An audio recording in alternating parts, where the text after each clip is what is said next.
एक बड़ी खबर इस वक्त आ रही है। यूपी बीजेपी द्वारा एक ट्वीट किया गया है और उसमें बताया गया है कि कांग्रेस की तुष्टीकरण वाली सोच है और एक ही उसका सूत्र है, ओढ़ो हिजाब और छीनो मंगल सूत्र। ये इस वक्त कांग्रेस पर यूपी बीजेपी ने ट्वीट किया है, हमला बोला है। यूपी बीजेपी ने थोड़ी देर पहले ही सोशल मीडिया एक्स पर ये तस्वीर पोस्ट की। बीजेपी ने तस्वीर के साथ ये लिखा है, ओढ़ो हिजाब और छीनो मंगल सूत्र। तमाम खास मेहमान मेरे साथ जुड़े हुए हैं। क्विक रिएक्शन में एक बार दुष्यंत जी, पहले आप ही का इस पर चाहूंगी। जी देखिए, ऐसा है, श्री राहुल गांधी जी ने जिस तरह से ओबीसी के मुद्दे को उठाया और उन्होंने कहा कि हम देश में आर्थिक सर्वे करेंगे, देश का एक्सरे करेंगे, उसमें कास्ट सेंसस करेंगे, आर्थिक सर्वे करेंगे और पिछड़े लोगों को, पिछड़ी जाति के लोगों को उनकी संख्या के आधार पे आरक्षण देंगे और उनको आर्थिक रूप से मजबूत करने के लिए क्रांतिकारी कदम उठाएंगे। इसी से ये लोग तोड़ मोड़ कर नई नई कहानियां रच के उसको सुना रहे हैं और कांग्रेस पार्टी को डिफेम करना चाहते हैं। नहीं तो वो कैसे तोड़ मरोड़ पा रहे हैं और कैसे दर्द को बोल सुनिए ना, सुनिए, आप अपना दर्द को बोलिएगा, आप अपना दर्द बोलिएगा। मेरा दर्द ये है राकेश जी कि भारत का जो प्रधानमंत्री का पद है वो बहुत गरिमामयी है। उस पर राजीव गांधी जैसे शहीद, इंदिरा जी जैसे शहीद, जिन्होंने अपना जीवन भारत के लिए कुर्बान कर दिया, ऐसे लोग रहे हैं। हम आलोचना नहीं करना चाहते प्रधानमंत्री की, हम मजबूरी में करते हैं, हमें दुख होता है क्योंकि हमारे प्रधानमंत्री जी झूठ बोलते हैं। राकेश त्रिपाठी जी, हम कहां जा रहे हैं? 24 के चुनाव की लड़ाई अब मंगल सूत्र पर आ गई है। क्या आधार है, किस आधार पर आप लोग ये कह रहे हैं?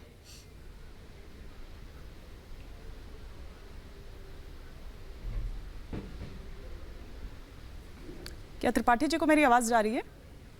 आपके सवाल पे उनकी जबान बंद होगी। नहीं नहीं नहीं नहीं, इस तरह से नहीं। राकेश त्रिपाठी जी, क्या आप मुझे सुन पा रहे हैं? जी जी, मैं आपकी आवाज आ रही है जी। अगर आप दुष्यंत जी को सुन पाए हो तो एक तो उनकी बात पर मैं चाहूंगी कि आप रिएक्ट करें और साथ ही साथ ये कि ये देश की राजनीति कहां जा रही है। अब 24 की जो लड़ाई है वो दूसरा चरण आते आते तक मंगल सूत्र पर आ गई है। ये क्या आधार है, किस आधार पर आप लोग ये कह रहे हैं? देखिए, देश की राजनीति तो अब पटरी पर आ रही है। बहुत लंबे समय तक देश की राजनीति मजहबी तुष्टीकरण के रास्ते पर चलती रही है। हमने देखा है कि किस तरह से शर्मनाक स्वीकारोक्ति देश के प्रधानमंत्री तत्कालीन डॉक्टर मनमोहन सिंह जी कर रहे थे, जब ये कह रहे थे कि देश के संसाधनों पर पहला हक मुसलमानों का है। इस प्रकार की शर्मनाक स्वीकारोक्ति जो देश के संविधान के विरुद्ध है। बाबा साहब भीमराव अंबेडकर के नेतृत्व में जो पूरी संविधान सभा बैठी हुई थी डॉक्टर राजेंद्र प्रसाद जी की अध्यक्षता में, पूरी संविधान सभा में आरक्षण को लेकर के जब लंबी बहस हुई है, तब भी इस बात की चर्चा हुई थी कि क्या मजहब के आधार पर आरक्षण हो सकता है, और सबने एक स्वर में इसको स्वीकार किया था कि मजहब के आधार पर आरक्षण नहीं हो सकता है। लेकिन इस देश में मजहब के आधार पर आरक्षण की वकालत कांग्रेस पार्टी की सरकारों ने की है। कांग्रेस पार्टी ने लगातार मजहबी तुष्टीकरण की पराकाष्ठा करने का काम किया है और सुप्रीम कोर्ट से आए साहबानों के फैसले के मामले में सुप्रीम कोर्ट का फैसला पलट करके शरीयत लागू करने का काम इसी कांग्रेस पार्टी ने किया है। और इसी कांग्रेस पार्टी ने इस बार जब मैनिफेस्टो जारी किया है तो मैनिफेस्टो में स्पष्ट तौर पर पर्सनल लॉज कैसे लागू रहेंगे और देश यूसीसी की तरफ नहीं जाना चाहिए, इस बात की वकालत भी इसी मैनिफेस्टो में की गई है। और इसी मैनिफेस्टो के पहले लगातार भाषणों में राहुल गांधी जिस तरह से कह रहे हैं कि वो आर्थिक सर्वे कराएंगे, वो सामाजिक आर्थिक सर्वे कराने के बाद लोगों की प्रॉपर्टीज का डिस्ट्रीब्यूशन करने का काम करेंगे, संपत्तियां बांटने का काम करेंगे, जो जिनका हक है उनको देने का काम करेंगे। ऐसा भाषण जब करते हैं तो निश्चित तौर पर ये गंभीर सवाल खड़े होते हैं कि आप क्या रोहिंग्यास को, क्या अवैध बांग्लादेशी घुसपैठियों को, तमाम सारे लोगों को आप मजहबी तुष्टीकरण के लिए, वोट बैंक पॉलिटिक्स के लिए किसी भी स्तर पर जाने को तैयार हैं। ये वामपंथी सोच लेकर के आप कहां तक देश को लेकर के जाएंगे? ये देश स्वीकार नहीं करेगा। कहां तक देश को इस सोच के साथ लेकर जाएंगे? और साथ ही साथ एक चीज और राकेश जी ने यह भी कहा कि कम्युनल आपको उनका बयान नजर आ रहा है, लेकिन पूर्व प्रधानमंत्री मनमोहन सिंह के बयान को भी कोट किया उन्होंने। हाँ, वो कम्युनल नहीं था। ठीक है, आपने क्या कहा? डॉक्टर मनमोहन सिंह ने कहा दलित, आदिवासी, पिछड़े, महिला और बच्चे के बाद उन्होंने शब्द बोला है अल्पसंख्यकों का, जो पूरा 95% संख्या हो जाती है। क्या इन देश के 95% लोगों का भारत के संसाधनों पर अधिकार नहीं है? डॉक्टर मनमोहन सिंह ने क्या गलत कहा? रही बात आप सरिया की कर रहे हैं, नहीं, ये बिल्कुल गलत है। आप रोहिंग्या की बात कर रहे हैं। दुष्यंत नागर जी, आप प्रधानमंत्री डॉक्टर मनमोहन सिंह के बयान को ध्यान से सुनिए और किसी भाषा विज्ञानी से, किसी भाषा के विद्वान से उनके इस बयान की जांच करा लीजिए। उनके बयान में कहां पे कॉमा है, कहां पर फुल स्टॉप है, और पर्टिकुलरली मुस्लिम, ये बयान आपने सुना नहीं है क्या? डॉक्टर मनमोहन सिंह का बयान क्या कह रहा है? कितना पल बढ़ाने की कोशिश करेंगे?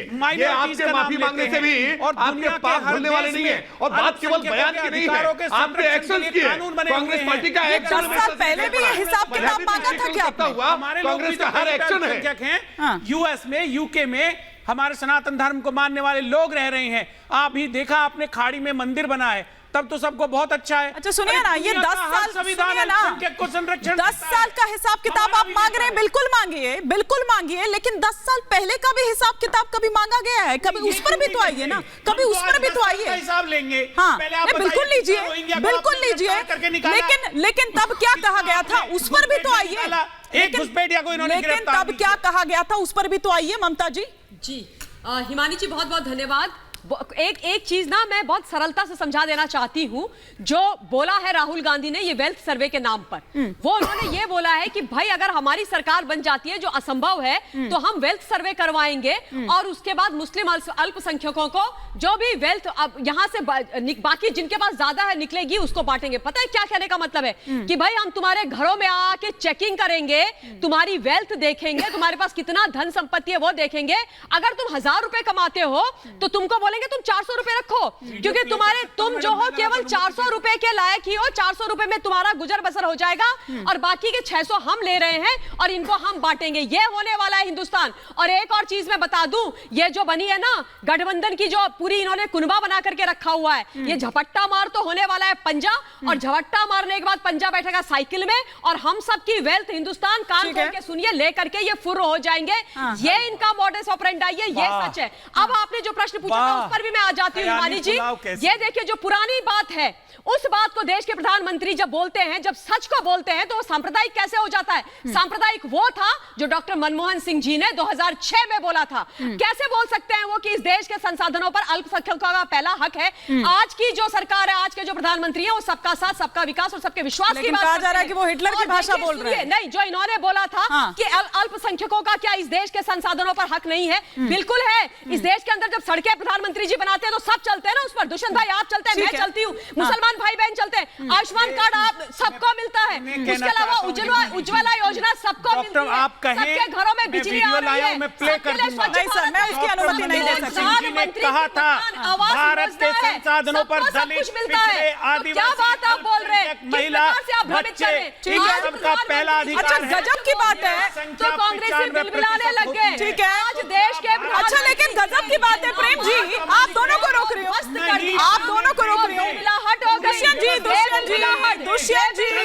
ममता जी, आप दोनों को रोक रही हो। ममता जी,